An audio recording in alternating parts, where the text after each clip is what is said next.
कौन बनेगा राष्ट्रपति, इस पर सस्पेंस बना हुआ है। पत्ते किसी पार्टी ने नहीं खोले हैं, लेकिन राष्ट्रपति पद के लिए कुछ नेताओं के नाम जो चर्चा में हैं, उनमें एक नाम है पीएस संगमा का। राष्ट्रपति चुनाव को लेकर अब हलचल बढ़ गई है और इस पद के एक उम्मीदवार पूर्व लोकसभा अध्यक्ष और एनसीपी के नेता पीएस संगमा बीजेपी के वरिष्ठ नेता और एनडीए के चेयरमैन लालकृष्ण आडवाणी से मिलने पहुंचे हैं। अब से कुछ समय पहले की बात है कि आडवाणी से मिलने के लिए पीएस संगमा पहुंचे हैं। अपने दावेदारी के लिए समर्थन मांगने के लिए संगमा मुलाकात कर रहे हैं लालकृष्ण आडवाणी से। विकास भदौरिया एबीपी संवाददाता हमारे साथ जुड़ गए हैं, उनसे बात करते हैं। विकास, मुलाकात अहम है क्योंकि राष्ट्रपति पद के एक उम्मीदवार हैं पीएस संगमा और अभी भले ही उनकी पार्टी एनसीपी की तरफ से समर्थन ना मिला हो, लेकिन बीजेडी और जयललिता की पार्टी उनका समर्थन कर रही है। जी हाँ, बिल्कुल बेहद अहम है मुलाकात, क्योंकि पीएस संगमा ने अपने आप को खुद उम्मीदवार घोषित कर दिया था। हालांकि उनकी पार्टी एनसीपी ने उनको अभी तक समर्थन नहीं दिया है, या यूं है कि एनसीपी ने अभी अपने पत्ते पूरी तरह से नहीं खोले हैं। पत्ते बीजेपी ने भी अपने पूरी तरह से नहीं खोले हैं, इसलिए ये मुलाकात लालकृष्ण आडवाणी से पीएस संगमा की बेहद अहम है। लेकिन उससे भी अहम बात एक ये है कि जब पीएस संगमा लालकृष्ण आडवाणी के घर में प्रवेश कर रहे थे, उसी वक्त तमिलनाडु की मुख्यमंत्री जयललिता के एक दूत लालकृष्ण आडवाणी के घर से बाहर निकल रहे थे।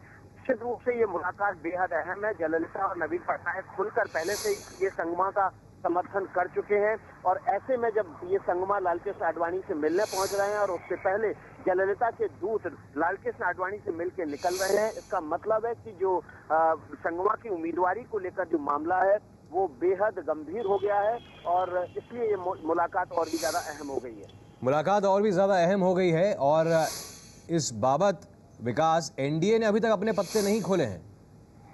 जी हाँ, बिल्कुल, एनडीए ने अभी तक अपने पत्ते नहीं खोले हैं। हालांकि राष्ट्रपति पद की उम्मीदवारी के लिए एनडीए की तरफ से पहले भी विवाद हो चुका है, जब प्रणब मुखर्जी का नाम सामने आया था और सुषमा स्वराज ने खुलकर कह दिया था कि वो किसी भी कांग्रेसी बैकग्राउंड वाले उम्मीदवार का समर्थन नहीं करेंगी, और उस पर एनडीए के संयोजक शरद यादव ने नाखुशी जाहिर कर दी थी। लेकिन उसके बाद एनडीए या यूं कहे बीजेपी 2 कदम पीछे हटी थी और साफ कह दिया था कि पहले सरकार अपनी तरफ से यानी कि यूपी अपना उम्मीदवार घोषित करे और उसके बाद एनडीए और बीजेपी अपनी रणनीति का खुलासा करेंगे।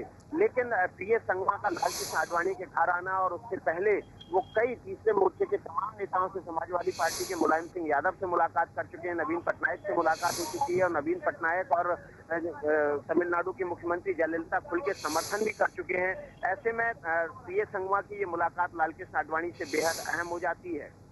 तो राष्ट्रपति चुनाव पर समर्थन मांगने पहुंचे हैं पूर्व लोकसभा अध्यक्ष और एनसीपी नेता पीएस संगमा। मुलाकात कर रहे हैं लालकृष्ण आडवाणी से। बीजेपी के वरिष्ठ नेता ही एनडीए के वो चेयरमैन भी है, और राष्ट्रपति चुनाव पर भले ही समर्थन एनसीपी की तरफ से अभी तक पीएस संगमा को नहीं मिला हो, लेकिन बीजेडी अध्यक्ष नवीन पटनायक और एआईएडीएमके की तरफ से जयललिता ने उनका नाम सुझाया था और उनको अपने समर्थन का आश्वासन भी दिया था।